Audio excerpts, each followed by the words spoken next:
चलिए, तो आज के वीडियो में हम पढ़ने वाले हैं गुणसूत्र के बारे में। कक्षा 11वीं का ये इस यूनिट का अंतिम टॉपिक है ना।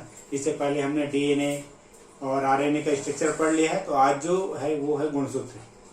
तो जब पिछली क्लास में हमने पढ़ा था केंद्रक, तो आपने देखा कि कोशिका के अंदर केंद्रक होता है। तो इस प्रकार कोशिका की रचना हमने पढ़ी हुई है।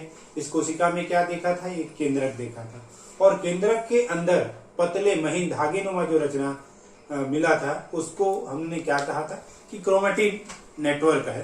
तो यही जो क्रोमेटिन नेटवर्क है आगे चल करके गुणसूत्र का निर्माण करता है। तो देखते हैं सबसे पहले हम लोग गुणसूत्र। तो गुणसूत्र में देखते हैं कि सबसे पहले ये देखेंगे कि गुणसूत्र है क्या। तो गुणसूत्र क्या है, क्रोमा मीन्स कलर और सोमा मीन्स बॉडी, अर्थात कलर्ड बॉडी है ना।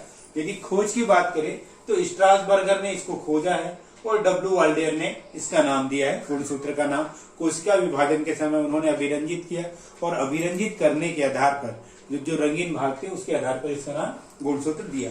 अब इसको परिभाषित करने का प्रयास करते हैं।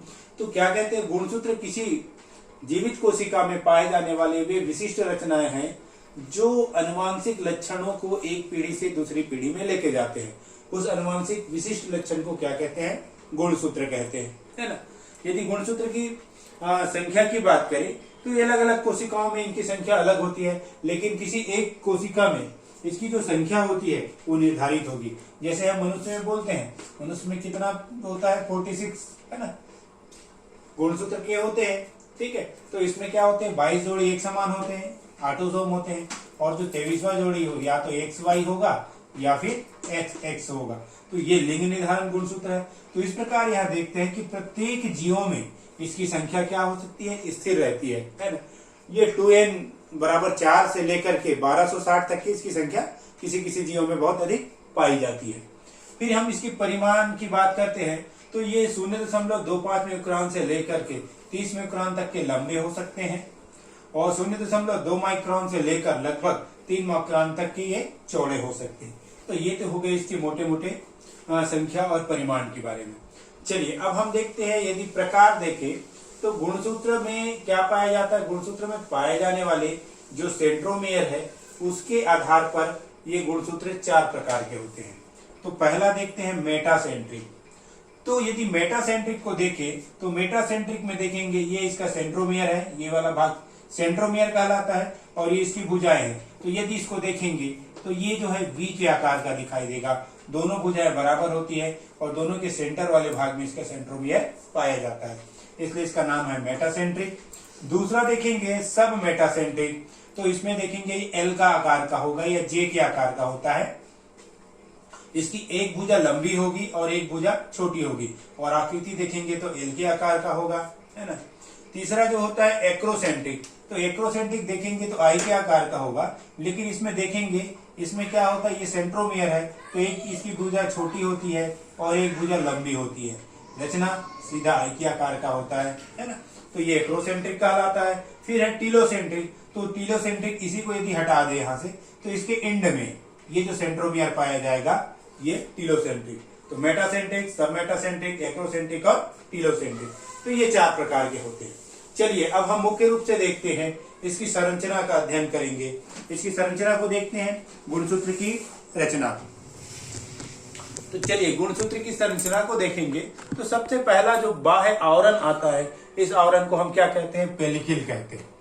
तो ये पतला आवरण होता है, झिल्लीनुमा होता है, जो गुणसूत्र को चारों तरफ से घेरे रहता है, ये पतला आवरण पेलिकल कहलाता है। उसके बाद है मैट्रिक्स। तो इस पेलिकल के अंदर जो द्रव्य भरा रहता है, जैसे कोशिका के अंदर कोशिका द्रव्य, तो वैसे यहाँ जो द्रव्य भरा हुआ है ये मैट्रिक्स कहलाता है। इसमें प्रोटीन, एंजाइम, है ना, तो अन्य प्रकार के पदार्थ भी इसमें पाए जाते हैं।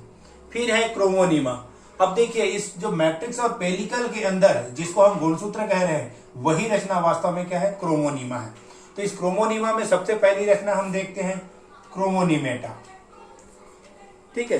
तो पहली रचना हम क्या देख रहे हैं, क्रोमोनीमेटा देख रहे हैं। तो इस क्रोमोनीमेटा में क्रोमेटिड है। तो क्रोमेटिड क्या है, मध्यावस्था में गुणसूत्र जो है 2 पतले इस प्रकार की रचनाओं में विभाजित हो जाता है ना। इस रचनाओं को हम क्या कहते हैं, क्रोमेटिड कहते हैं। जैसे मान लीजिए यदि हमको बताना है तो इस प्रकार की रचनाओं में देखते हैं कि ये 2 इसके क्रोमेटिड कहलाते हैं। ठीक है। और ये क्रोमेटिड कहाँ पर जुड़े हुए होते हैं? सेंट्रोमियर पर जुड़े हुए होते हैं, आप देख सकते हैं। तो ये क्रोमेटिड है। ये जो क्रोमेटिड है इसको आगे यदि देखें तो सिस्टर क्रोमेटिड में भी इस प्रकार ये दोनों अलग हो सकते हैं, तो ये सिस्टर क्रोमेटिड कहलाते हैं। उसके बाद दूसरा भाग है सेंट्रोमियर। तो देखिए गुणसूत्र जहां पर ये सिकुड़ा हुआ भाग है ये सेंट्रोमियर कहलाता है। इसको प्राथमिक संकीर्णन भी कहते हैं, है ना।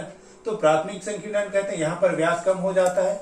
और ये जो सेंट्रोमियर है सेल डिवीजन के समय जो स्पिंडल फाइबर बनता है उस स्पिंडल फाइबर के डीएनए के संचालन में, है ना, यह गुणसूत्र के चालन में महत्वपूर्ण भूमिका अदा करता है।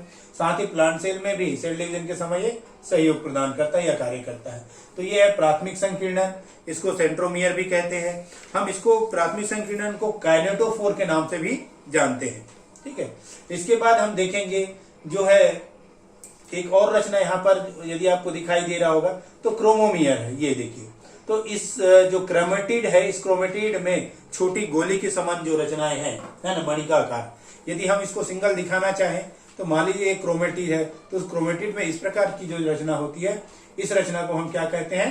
क्रोमोमियर के नाम से जानते हैं। तो ये हो गया इसका क्रोमोमियर। ये भी प्रोफेज अवस्था में गहरा अभिरंजन होने से दिखाई देता है, प्रोफेज अवस्था में। तो ये क्रोमोमियर की रचनाएं हो गई। फिर हम देख रहे हैं सेकेंडरी कंस्ट्रक्शन। तो सेकेंडरी कंस्ट्रक्शन क्या है? देखिए इस सेकेंडरी कंस्ट्रक्शन जो है सभी जो गुणसूत्र है उसमें नहीं पाए जाते, लेकिन जहां पाया जाता है उसमें देखते हैं इंटरफेस के समय, है ना। तो ये जो सेकेंडरी कंस्ट्रक्शन है केंद्रिका से संबंधित होता है और सेल डिवीजन के समय ये जो केंद्रिका पुनर्गठन जो है ना, उसमें महत्वपूर्ण भूमिका अदा करता है। इसको हम लोग क्या कहते हैं? न्यूक्लियर ऑर्गेनाइजर भी कहते हैं, इसको न्यूक्लियर ऑर्गेनाइजर भी कहा जाता है। तो इस प्रकार देखते हैं इसका सेकेंडरी कंस्ट्रक्शन है। अब इसके बाद का जो भाग है वो सैटेलाइट कहलाता है। यदि आप ध्यान से देखेंगे तो गुणसूत्र का द्वितीय कंस्ट्रक्शन के बाद का भाग क्या कहलाता है? सैटेलाइट कहलाता है। इसे ट्रेवलेंट के नाम से भी हम लोग जानते हैं। इसके बाद एक और रचना आ जाती है ना, सैटेलाइट के बाद एक और भाग है, वो है टीलोमियर। तो टीलोमियर को देखते हैं तो गुणसूत्र का दोनों अंतिम जो सिरा है वो टीलोमियर कहलाता है। टीलोमियर का कार्य क्या होता है? ये दूसरे गुणसूत्र को जोड़ने से क्या करता है? बचाता है। तो इस प्रकार देखते हैं ये गुणसूत्र। इसके कार्य की बात करें तो गुणसूत्र जैसे हमने पहले ही कहा है, गुणसूत्र क्या है? अनुवांशिक इकाइयां हैं, अनुवांशिक इकाइयां जो लक्षणों को एक पीढ़ी से दूसरी पीढ़ी के लेके जाती है। तो ये गुणसूत्र महत्वपूर्ण है, ठीक है। तो आपके क्लास के लिए आज के लिए इतना गुणसूत्र। अगले क्लास में फिर मिलते हैं। मैं मनीष कुमार अहिर, शासकीय उच्चतर माध्यमिक विद्यालय बड़े मुरमा, विकास खंड जगदलपुर, जिला बस्तर। यदि आपको मेरे वीडियो जो अच्छा लगा तो और वीडियोस हैं, आप सब्सक्राइब कीजिए और लाइक कीजिए, तो आपको जो आने वाली वीडियो है वो प्राप्त हो जाएंगे। धन्यवाद।